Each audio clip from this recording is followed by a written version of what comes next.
اعوذ باللہ من الشیطان الرجیم بسم اللہ الرحمن الرحیم نحمدہ ونصلی علی رسول النبی الکریم۔ کیا 27 رجب بعثت نبی کی مناسبت ہے یا معراج نبی کی مناسبت ہے؟ 27 رجب کی جو شب ہے یہ شب معراج ہے یا شب بعثت رسول اللہ صلی اللہ علیہ وآلہ وسلم؟ اس حوالے سے ہم پہلے ان میں فرق کو جاننے کی کوشش کرتے ہیں کہ مبعث اور معراج میں کیا فرق ہے۔ مبعث نبوی اور معراج نبوی میں جو فرق ہے، بہت سارے لوگ اس بات میں بحث کرتے ہیں کہ 27 رجب کی شب جو ہے وہ معراج نبوی کی شب ہے۔ کچھ لوگ کہتے ہیں کہ شب مبعث ہیں اور کچھ لوگ کہتے ہیں شب معراج کی شب ہے۔ مبعث نبوی یا بعثت کا کیا مطلب ہے؟ اس کا مطلب ہے جب رسول اللہ صلی اللہ علیہ وسلم پر جبرائیل وحی لے کر نازل ہوئے اور آپ کو یعنی رسول اللہ صلی اللہ علیہ وسلم کو کار رسالت کی ذمہ داری سونپ دی، تو یہ ہیں مبعث رسول اللہ صلی اللہ علیہ وآلہ وسلم۔ اگر اس حوالے سے دیکھا جائے تو بر صغیر کے شیعوں میں یہ غلط فہمی پائی جاتی ہے کہ ان کے ہاں بھی اس شب کو یعنی شب معراج یعنی ہوا، یعنی معراج رسول اللہ صلی اللہ علیہ وسلم ہوئی، ایسا نہیں ہے۔ چنانچہ وہ ایک دوسرے کو شب معراج کی مبارکباد دیتے ہوئے نظر آتے ہیں یہاں پر، خصوصاً پاکستان میں اور انڈیا میں جہاں پر شیعوں کی قلت ہے اور سنی زیادہ ہے، تو سنی اکثریت کے اثرات کی وجہ سے ہیں کہ شیعہ بھی جو ہے وہ اس شب کو شب معراج اور شب معراج کی ایک دوسرے کو جو ہے مبارکبادی دیتے ہوئے نظر آتے ہیں۔ دوسری طرف ایران میں اہل سنت اس دن کو عید مبعث کے حوالے سے مناتے ہیں، یہ بھی یقیناً شیعہ اکثریت کے اثرات کی وجہ سے ہیں۔ البتہ ایران میں خود سنیوں کے درمیان اس بات پر تنازع رہتا ہے کہ اس شب جو ہے وہ معراج ہوئی یا عید مبعث برسالت ہوئے۔ بہترین طریقے سے اگر اس بات پر ہم تحقیق کریں اور اس کی سچائی یا اس کی حقیقت تک پہنچنے کی کوشش کرتے ہیں تو اہل سنت کے جو اہم منابع ہیں ان میں بھی اختلافات پائے جاتے ہیں کہ اس شب جو ہے وہ بہت سارے لوگوں کا کہنا یہ ہے، یعنی محققین کا یہ کہنا ہے کہ رسول اللہ صلی اللہ علیہ وسلم کی جو ہے وہ بعثت ہوئی ہے، اور معراج جو ہے ان میں سے بھی اکثریت یہ کہتے ہیں کہ معراج رسول اللہ کی جو ہے وہ رمضان المبارک میں ہوئی۔ 40 سال کی عمر میں رسول اللہ صلی اللہ علیہ وسلم پر جبرائیل قرآن لے کر نازل ہوئے اور اسی دن پیغام رسالت پہنچایا۔ اسی وجہ سے کہا جاتا ہے کہ 40 سال کی عمر میں رسول اللہ صلی اللہ علیہ وسلم مبعوث بر رسالت ہوئے، لہٰذا مبعث نبوی کی مناسبت 27 رجب کے ساتھ خاص ہے۔ اور یہی بات ہمیں اصول کافی، تہذیب الاحکام، مصباح المتحجد، وسائل الشیعہ، مفاتیح الجنان، تقویم الشیعہ جیسے اہم دیگر جو ہے وہ کتب میں ملتی ہے کہ آج کی شب جو ہے وہ جس میں رسول اللہ صلی اللہ علیہ وسلم مبعوث پر رسالت ہوئے، جبکہ معراج نبوی کی مناسبت ایک قول کے مطابق 17 رمضان المبارک کے ساتھ خاص ہے اور ایک قول کے مطابق 21 رمضان المبارک کے ساتھ خاص ہے۔ صاحب کتاب تقویم الشیعہ نے یہی دو روایتیں جو ہے وہ قول ذکر کیے ہیں اور انہی اقوال کے حوالے جات مختلف شیعہ کتب سے ذکر فرمائے ہیں کہ رمضان المبارک میں 17 رمضان اور پھر 21 رمضان کو جو ہے وہ ان میں سے ایک میں جو ہے وہ شب معراج ہوئی۔ معراج نبوی یا اسرائے نبوی دونوں کا ایک ہی معنی ہے۔ اسرا کا مطلب سیر ہے، یعنی کسی کو کہیں لے جانا، کسی جگہ سے دوسری جگہ لے جانا کو کہتے ہیں سیر، جیسا کہ قرآن میں بھی موجود یہی لفظ سبحان الذی اسرا بعبدہ لیلا من المسجد الحرام، یعنی 15ویں سپارے کے پہلی آیات ہے کہ سیر اور سفر کے نتیجے میں معراج جو ہے وہ واقع ہوئی، لہٰذا اسرائے نبوی اور معراج نبوی دونوں لفظ استعمال کیے جاتے ہیں۔ بس 27 رجب عید مبعث کا دن اور اس کی مناسبت سلسلہ جو ہے وہ وحی کی ابتدا، سلسلہ وحی کی ابتدا اور قرآن کے نزول کا پہلا دن ہے، اور یقیناً سب مسلمانوں کے لیے یہ عظیم دن ہے اور عظیم عیدوں میں سے ایک عید ہے، لہٰذا 27 رجب کی شب اور دن کو معراج کا شب اور دن قرار دینا یہ مناسب نہیں ہے۔ ہمارے پاس شیعہ مصادر میں کوئی ایسی روایت نہیں ہے کہ جس پر ہم اعتماد کر کے یہ فیصلہ کر سکیں کہ یہی 27 رجب معراج نبوی کے ساتھ مناسبت رکھتا ہے، لیکن اہل سنت کے ہاں بعض روایت ایسی ہیں کہ جن میں 27 رجب کو معراج نبوی کا دن قرار دیا گیا ہے، لیکن خود اہل سنت میں بھی بہت سارے ان روایت کو نہیں مانتے، جس سے کہ ہم نے اوپر اس بات کا ذکر کیا ہے۔ لہٰذا 27 رجب بعثت رسول اللہ صلی اللہ علیہ وسلم کے ساتھ خاص ہے اور اسی مناسبت سے 27 رجب کی رات اور دن کو جشن منانا چاہیے، جبکہ معراج رسول اللہ صلی اللہ علیہ وسلم ماہ رمضان المبارک میں واقع ہوا۔ اب ذرا اس بات کو ڈیپ میں سمجھنے کی کوشش کرتے ہیں کہ شیعہ علماء کے درمیان مشہور یہ ہے کہ اس دن رسول اکرم صلی اللہ علیہ وسلم کو رسالت کے لیے مبعوث کیا گیا، جبکہ اہل سنت کے ہاں مشہور ہے کہ اس دن آپ کا سفر معراج ہوا۔ بعثت جس قدر قریب تر آ رہی تھی، آپ لوگوں سے دور اور خدائی یکتا کی عبادت میں مصروف رہتے تھے۔ غار ہرا میں آپ ہر سال 1 مہینہ ہرا نامی پہاڑی غار ہرا میں گوشہ نشینی اختیار کر کے عبادت میں مصروف رہتے تھے۔ گوشہ نشینی کے انہی برسوں کے دوران آپ غار ہرا میں نبوت پر مبعوث ہوئے۔ حضرت محمد صلی اللہ علیہ وسلم فرماتے ہیں کہ جبرائیل میرے پاس آئے اور کہا کہ اقرا، میں نے کہا میں پڑھنا نہیں جانتا۔ جبرائیل نے کہا پڑھو، میں نے کہا میں پڑھنا نہیں جانتا۔ جبرائیل نے ایک بار پھر سے کہا تاریخ میں ہے کہ جبرائیل نے رسول اللہ صلی اللہ علیہ وسلم کو سینے سے لگایا اور زور سے سینے سے لگا کر یہ آیت تلاوت کی کہ اقرأ بسم ربک الذی خلق۔ رسول اللہ نے کہا میں نہیں جانتا رسول اللہ۔ پھر جبرائیل نے دوسری دفعہ کہا کہ پڑھو، کوشش کرو، پڑھو۔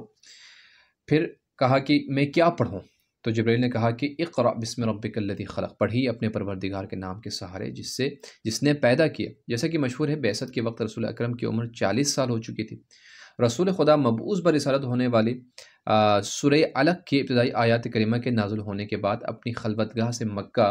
اپنے گھر تشریف لائے۔ اس وقت آپ کی حالت غیر تھی، یعنی پسینہ جو ہے وہ آپ کے چہرے پر آیا تھا، اور خوف کی وجہ سے، خوف خدا کی وجہ سے، اور نزول وحی کی جو ہے وہ پہلی دفعہ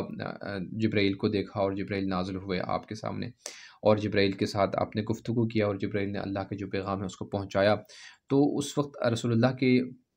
حالت بھی غیر تھی۔ آپ کے گھر میں 3 افراد آپ کی زوجہ مکرمہ خدیجہ، بی بی خدیجہ سلام اللہ علیہا، آپ کے چچا زاد بھائی علی ابن ابی طالب علیہ السلام اور زید بن حارثہ، یہ 3 افراد آپ کے گھر میں موجود تھے۔ پہلے آپ نے طواف خانہ کعبہ کیا اور اس کے بعد آپ گھر پہ آئیں۔ پیغمبر نے توحید کی دعوت کا آغاز جو ہے وہ کہاں سے کیا؟ اپنے گھر سے کیا، اپنے اہل و عیال سے کیا، اور جو سب سے پہلے آپ پر ایمان لائے وہ آپ کی زوجہ مکرمہ عورتوں میں سے خدیجہ بی بی خدیجہ سلام اللہ علیہا، اور مردوں میں آپ کے چچا زاد بھائی علی ابن ابی طالب علیہ السلام، جسے آپ نے اپنا نفس قرار دیا، اپنا وصی، اپنا جانشین اور اپنا خلیفہ قرار دیا، جو اس وقت رسول اکرم صلی اللہ علیہ وسلم کے زیر سرپرستی تھے۔ کون؟ مولا امیر المومنین علیہ السلام۔ اس حوالے سے مولا علی پر اعتراض کرتے ہیں کچھ لوگ کہ وہ نابالغ تھے تو ان کا اسلام قبول کرنا کیسا؟ یعنی مردوں میں کہتے ہیں کہ مثلا حضرت ابوبکر کا نام آتا ہے کہ انہوں نے سب سے پہلے اسلام قبول کیا، کیونکہ حضرت علی جو ہے وہ بچوں میں شامل ہوتے ہیں، کیونکہ بچہ تھا اور نابالغ تھا، لہٰذا حضرت علی کو مرد نہیں کہا جا سکتا، وہ بچہ ہے۔ بچوں میں سب سے پہلے حضرت علی نے، اور حضرت ابوبکر نے مردوں میں سب سے پہلے اسلام قبول کیا۔ تاہم حاکم نشابوری جو ہے وہ رقم تراز ہے اپنی کتاب میں، کہ وہ کہتا ہے کہ لا اعلم خلافا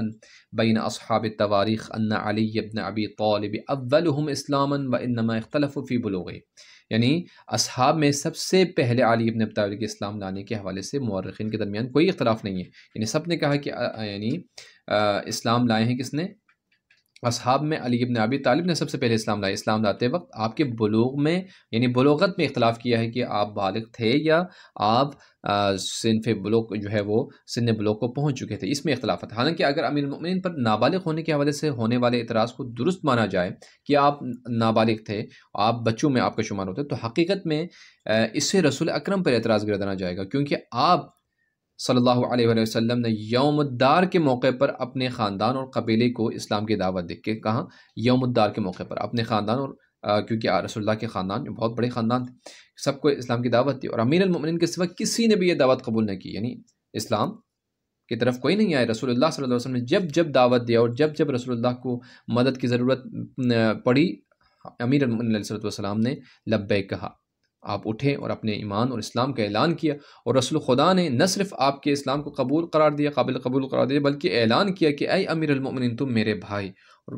وصی انت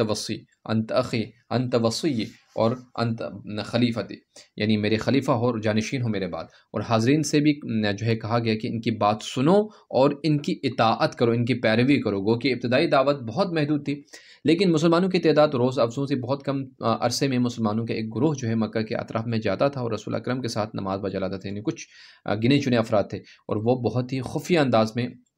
رسول اللہ صلی اللہ علیہ وسلم کے ساتھ ملتے تھے اور عبادت بجا لانے کے لیے دور دراز جگہوں پر جاتے تھے۔ اعلانیہ تبلیغ دین کے حوالے سے بات کریں کہ رسول اللہ نے اعلانیہ طور پر تبلیغ دین کب شروع کیا؟ مشہور ہے کہ نبوت و رسالت پر مبعوث ہونے کے بعد رسول خدا کے تبلیغ کا سلسلہ 3 سال تک خفیہ رہا۔ 3 سال تک اپنے خفیہ طور پر مختلف لوگوں سے ملے، مختلف سرداران سے ملے اور ان کو اپنے دعوت دین دی مختلف طریقے سے اور خفیہ طور پر مشرکین سے۔ لیکن اس کے بعد بعض مورخین قرآنی آیات کی ترتیب نزول کے پیش نظر کہتے ہیں کہ عمومی تبلیغ بعثت کے تھوڑے عرصے بعد ہی شروع ہو گئی تھی، مطلب 3 سال یا 2 سال یا 2.5 سال یا اس سے کم۔ پیغمبر ابتدا میں لوگوں کو بتوں کی پرستش ترک کرنے اور صرف خدائے واحد کے پرستش کی دعوت دیتے تھے۔ ابتدا میں نمازیں 2 رکعت ہوتی تھی، 2 رکعت ہر نماز جو ہے وہ، بعد میں حاضرین پر 4 رکعت اور مسافرین پر 2 رکعت نماز واجب ہوئے۔ اس کے بعد صبح کی 2 رکعت ہیں، ظہر عصر کی 4 رکعت، مغرب عشاء 3-4 رکعت۔ مسلمان نماز اور خدا کی پرستش کے وقت لوگوں کی نظروں سے اوجھل ہو جاتے تھے، یعنی اس قدر سخت تھے اور ان پر نظریں رکھی ہوئی تھی، قریش کی طرف سے وہ سخت جکڑ میں تھے، لہٰذا اوجل ہو جاتے تو پہاڑیوں کی کھائیوں، شگافوں اور لوگوں کی آمد و رفت سے دور نماز ادا کرتے تھے۔ رفتہ رفتہ اسلام مکہ میں پھیل گیا۔ روایت مشہور ہے کہ جب آپ کی دعوت کو 3 سال ہوئے تو پروردگار نے آپ کو مأمور کیا کہ لوگوں کو اعلانیہ طور پر خدا کی طرف بلائیں، اور اعلانیہ دعوت بنی عبد المطلب سے جو شروع ہوئی، جس میں آپ کے متعلق جو ہے وہ قرآن میں ارشاد رب العزت ہے کہ وَأَنذِرْ عَشِيرَتَكَ الْأَقْرَبِينَ، اور اپنے قریبی خاندان والوں کو ڈرا دیجیے۔ وَأَنذِرْ عَشِيرَتَكَ الْأَقْرَبِينَ، یعنی ڈرانے سے شروع ہو رہا ہے۔ رسول اللہ صلی اللہ علیہ وسلم کن چیزوں سے ڈرانے والے ہیں؟ رسول اللہ صلی اللہ علیہ وسلم ان کی کفر سے اور حالت کفر میں مرنے سے اور بے ایمانی کی حالت میں دنیا میں زندگی گزارنے اور خدا کی بارگاہ میں جانے سے ڈرا رہے ہیں، کہ اللہ کی طرف سے یہ باقاعدہ طور پر حکم آ رہا ہے کہ وَأَنذِرْ عَشِيرَتَكَ الْأَقْرَبِينَ، اپنے قریب ترین رشتہ داروں کو ڈراؤ۔ وَاخْفِضْ جَنَاحَكَ لِمَنِ اتَّبَعَكَ مِنَ الْمُؤْمِنِينَ، اور اپنے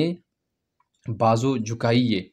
مؤمنین سے، اس کے لیے جو آپ کا پورا پورا پیروکار ہیں، آپ کے فرمان بردار ہیں، ان کے لیے اپنے آپ کو جھکائیے، یعنی ان کے لیے اپنا دل جو ہے وہ نرم کیجیے۔ تو اگر وہ آپ کی نافرمانی کریں، یعنی آگے کیا فرما رہا ہے کہ فَإِنْ عَصَوْكَ فَقُلْ انی بریء مما تعملون، اگر وہ آپ کی نافرمانی کریں یا آپ سے دور ہو جائیں تو کہہ دیجیے کہ میں بے تعلق ہوں، تم لوگوں سے برات اختیار کرتا ہوں، جو تم کر رہے ہو اس سے میرا کوئی لینا دینا نہیں ہے، یہ کہہ دیجیے آپ۔ جو آپ کے پیروی کریں ان کے لیے آپ اپنے جو ہے وہ بازو کو جھکا دیجیے، اور جو آپ سے برات اختیار کرے ان سے بھی آپ بری ہو جائیں۔ لہٰذا رسول خدا نے تبلیغ دین کی شروعات کہاں سے کی؟ اپنے ہی خاندان سے کیا، اپنے ہی خاندان سے، اور اعلانیہ انداز میں کار رسالت کو جو ہے وہ انجام دینا شروع کر دیا۔ تو یہ ساری باتیں اگر ہم جو ہے وہ ان کا خلاصہ کرتے ہیں تو ان باتوں سے یہ ثابت ہوتا ہے کہ 27 رجب کی شب جو ہے وہ شب معراج نہیں بلکہ شب مبعث رسول خدا صلی اللہ علیہ وآلہ وسلم ہے، اور یہی چیز ثابت ہیں قرآن کے روح سے بھی، اور روایات اور تاریخ کے روح سے ثابت ہیں کہ آج کی شب مبعث رسول اللہ صلی اللہ علیہ وآلہ وسلم ہے، اور تمام عالم اسلام کی خدمت میں شب مبعث اور روز مبعث مبارک عرض کرتے ہیں۔